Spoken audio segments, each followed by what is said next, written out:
क्या आप जानते हैं कि एकलव्य का वध किसने और क्यों किया था?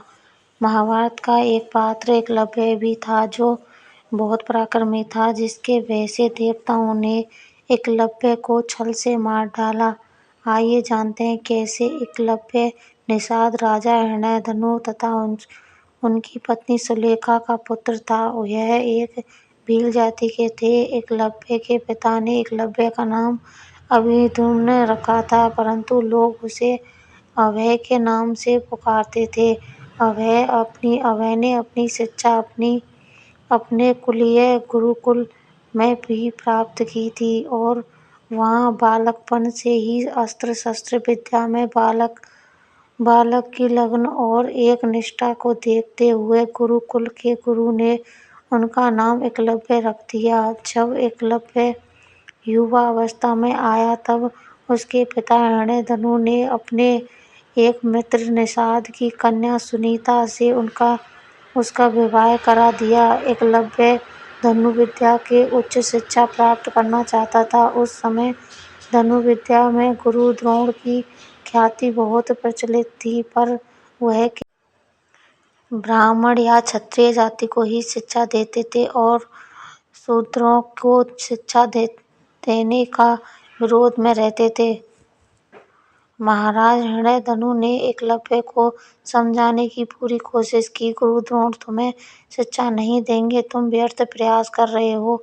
पर एकलव्य ने पिता को कहा कि उनकी शस्त्र विद्या से प्रभावित होकर आचार्य द्रोण स्वयं उसे अपना शिष्य बनाने को विवश हो जाएंगे। जब एकलव्य गुरु द्रोण के पास गए तो उन्होंने एकलव्य को अपना शिष्य बनाने से मना कर दिया।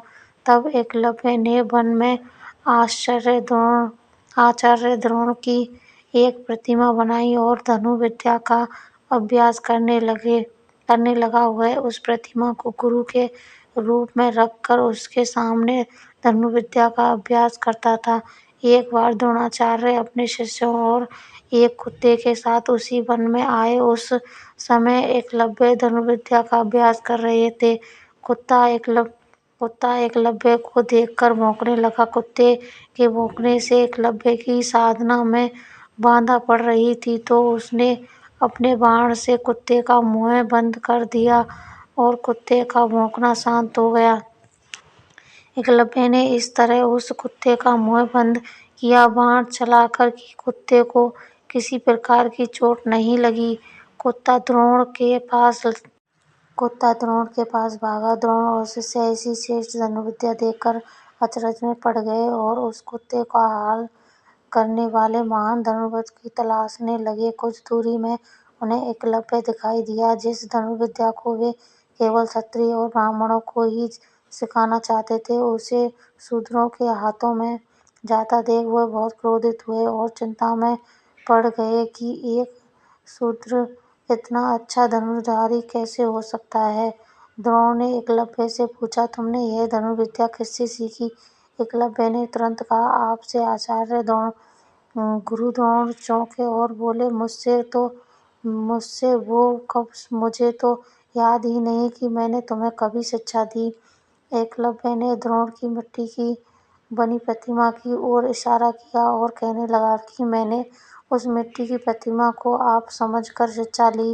द्रोण ने एकलव्य से कहा कि अगर ऐसा है तो गुरु दक्षिणा में अपने दाएं हाथ का अंगूठा मुझे दो। एकलव्य ने बिना कुछ सोचे समझे अपना अंगूठा काटकर गुरु द्रोण को अर्पित कर दिया।